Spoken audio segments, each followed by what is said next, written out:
व्यक्तिमत्व विकासाच्या माध्यमातून जेव्हा आम्ही पाहिलं एखाद्या व्यक्तीला जेव्हा डिप्रेशन येतं, आधीच ती व्यक्ती बिचारी त्या डिप्रेशन खाली कॅरी होत असते. डिप्रेशननं तिला वैतागला आलेला असतो, ती कुणाशी बोलत नसते, असहाय्य अवस्थेत असते, तिला भावनांचा कोंडमारा झालेला असतो, मनावर काही घटना विपरीत घडल्यामुळं काही नानाविध प्रकारचे त्रास सहन होत नसतात.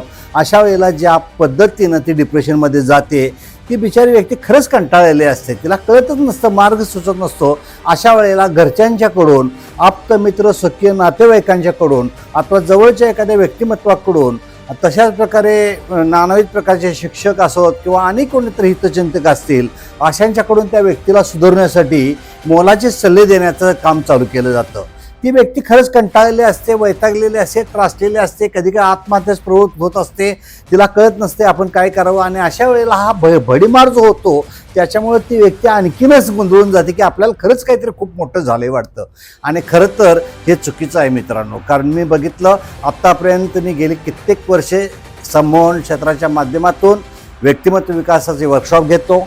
डिप्रेशन असोत, कुठल्याही प्रकारचे आजार असोत, मी या संमोहनाच्या उपचाराच्या माध्यमातून बरे केलेले आहेत आणि शेकडो युवकांना मी मार्गदर्शन केलेलं आहे आणि त्यातून बाहेर काढलेलं आहे.